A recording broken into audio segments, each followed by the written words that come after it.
जय हो नमस्कार भोजपुरिया भाई लोगन जी, कैसन बानी जा रउआ लोग ठीक बानी जा, हमके उम्मीद बा। जी हाँ, रउआ लोग के बीच में फिर से आयल बानी बहुत बड़ खबर लेके। रउआ लोग के जेकरे पर आशीर्वाद हाँ वो समझा कि धरती के सबसे बड़ा सुखमय जिंदगी जियता। जी हाँ, हम बात करतानी भोजपुरी के दो जोड़ुआ कलाकार जी के नाम से जाना जाला, अंकुश राजा। जी हाँ, अंकुश राजा दोनों भाई बड़े, दोनों अच्छा गायक बने, बहुत बड़ा रिकॉर्ड बना दिए हैं भाई। आप लोग का आशीर्वाद जिनके साथ रहता है वो भगवान का आशीर्वाद उसके साथ रहता है जी।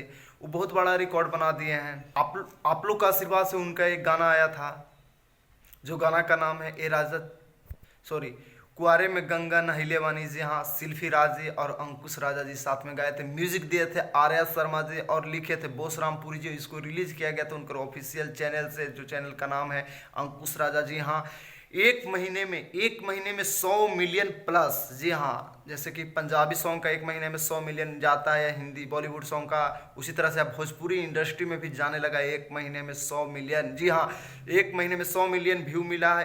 कुंवारे में गंगा नहिले वानी सिल्फी राजे गाए थे अंकुश राजा के साथ, और काफ़ी जोरदार और काफ़ी बवाल सॉन्ग है। वीडियो भी गजब का शूट हुआ था, और ये भोजपुरी इंडस्ट्री में एक अपने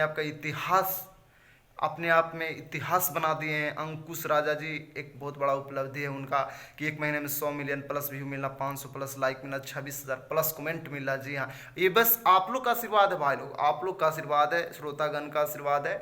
भोजपुरी की इंडस्ट्री आगे की ओर जा रहा है, बस ऐसे ही प्यार दुलार आशीर्वाद हर कलाकार की ओर। जी हाँ, हम किसी एक कलाकार को नहीं बोलेंगे, हर एक कलाकार, कोई भी बड़ा स्टार हो या छोटा स्टार हो, सब पर अपना आशीर्वाद प्यार दुलार बनाए रखिए। और कुछ बचे तो मेरे ऊपर भी बनाए रखिए। भोजपुरिया समाज मेरे चैनल को सब्सक्राइब जरूर करें। जय हो भोजपुरिया समाज।